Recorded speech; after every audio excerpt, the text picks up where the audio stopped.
everyone, it's Missy. 14 weeks after average day to last frost, and we're starting to wind down in the garden. So if you have any sweet corn that you've just finished harvesting, you want to chop up those corn stalks. Strawberries, you want to narrow your existing rows to about 12 inches wide just for maintenance purposes. Of course, you want to freeze or can any extra produce that you're bringing in that you can't consume right away. And then, of course, use soft or blemished produce immediately. Green beans, bush and pole beans, you can leave the overripe pods on the plants and harvest as dry beans. I will be doing this with my pole beans, but I will be harvesting my bush beans fresh. The oregano and mint, you can dig, divide, and replant. Garlic and shallot. If you had grown garlic or shallots, you can now select the best bulbs for replanting later this fall. Now, I wasn't able to have any of my garlic grow this year, so I just went out to the store and luckily found some on clearance, so I can plant those later this fall. But I won't be showing you how to select the best bulbs like I had originally planned. With the dill and the cilantro, you can allow the seeds on the mature plants to fall to the ground and self-sow for next year. I am not doing this because I have a 4-year rotation cycle in my garden, and so my dill patch is actually going to be moving. So instead, I just cut the dry dill heads and put them in a jar to save the seed for next year. And then, of course, we're going to be still sowing those cool season cover crops in the bare spots of our garden. Okay, so I'm out in the garden where my celery was. We harvested all of that, and now I have a bare spot.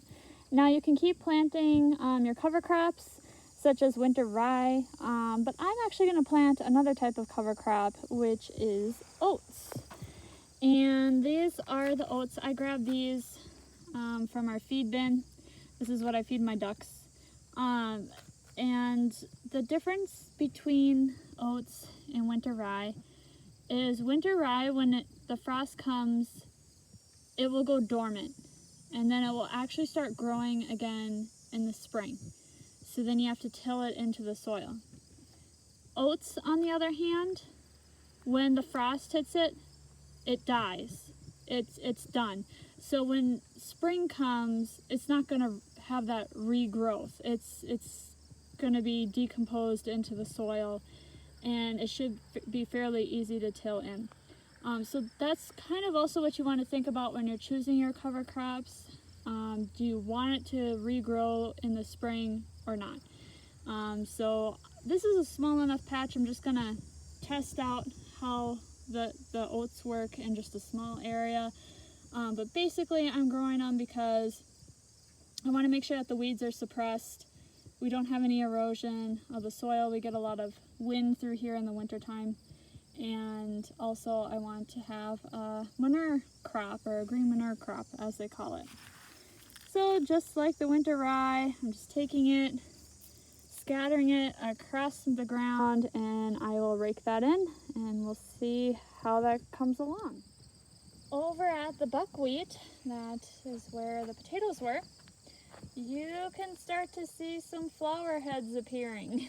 So I am definitely going to have to keep an eye on that. They're still a little bit small for me to come in and mow them, but maybe if I take and start cutting down the plants by hand, I can do that. But you definitely don't want this to seed. So when you see those flower heads, you know it's time to come in here, and you could take a weed whacker, I'm sure, and trim off the tops.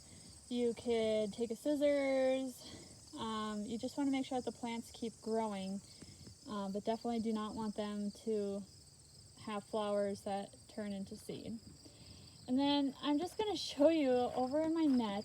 So I was looking at my slow bolt lettuce. I was going to pick it, and you see this wasp here, and that's a cicada killer. Those ones live in the ground, and somehow they always get caught in my net, and I just find them really annoying. I haven't gotten stung by one or anything, but I don't know why they always get caught in this net. I haven't quite figured that one out yet. But they're a good size. I would say that that one's about 3 inches long. And yeah, so that's what I have to contend with in the garden, is a cicada killer wasp. And I'll just give you an idea of what my winter rye looks like. And it's been a week and a half that this has been growing, and now it looks more like grass. When it came up, it was like red stems, but it's coming along. We've had some really dry weather, so I have to get out here and get on top of my watering just to make sure that it grows nice and thick like this and not have bare patches like that. So I might have to reseed this. We'll see. Another thing I'll show you are these melons. So this is a French cantaloupe. I believe it's pronounced Charente, but I'm not entirely sure. This is an heirloom variety. And you can see that the melons, they get to be about the size of a softball. So I'll just show you my hand. It's about the size of a softball. And we picked a couple of them. I think we've had 4 ripe runs so far this year. And you can see that we do have some smaller ones coming. So when these ripen, they turn yellow with green stripes. And they ripen very quickly, so it's kind of hard for me to catch them in a video to show you what they look like. But on the inside, it is a nice orange flesh that you eat, and it does taste a lot like muskmelon, which is typically grown in my area. Another thing that I want to keep my eye on are these acorn squash, because they're getting very dark green. So I know they're getting close to ripening. They probably aren't quite ready yet, but I'm just going to flip one over. And usually with acorn squash, you know they're ripe when they have an orange underside. Let's see if I can get in here and turn it over without breaking it off the stem. There we go. So you can see it's not a very deep orange, but it's definitely getting there. So this is going to be pretty much ready to pick. Well, actually, you could pick it now if you really wanted to, but I'm just going to leave it on the vine for now. And we might be harvesting acorn squash next week. The last thing I'm doing this week is I am repotting my herbs. Now, I have in front of me chocolate mint, and this is something that definitely needs to be repotted. It hasn't been repotted for 2 years. You should typically repot your herbs every other year, or at the most every 2 years, but this one will be fine, I think. What I'm going to be doing is I took a bigger pot this time and I put some rock, a layer of rock at the bottom, and then I filled it up with a good potting mix that has some slow release fertilizer into it to give my plants a boost to grow roots and so forth before the winter months come along. Mint is a perennial in my area, but we pot these because they're a very evasive weed, and potting them is the only way we can control them. So I will not be throwing the rest of this plant in the compost pile because it will take over, and I do not want 40 acres of mint in a few years. So I will be disposing of it in the trash, which I know sounds horrible, and I do compost all my other herbs such as thyme and rosemary, oregano, basil. Those things are not a perennial in my area, so they're non-invasive. But mint is definitely one of those things you do have to throw out.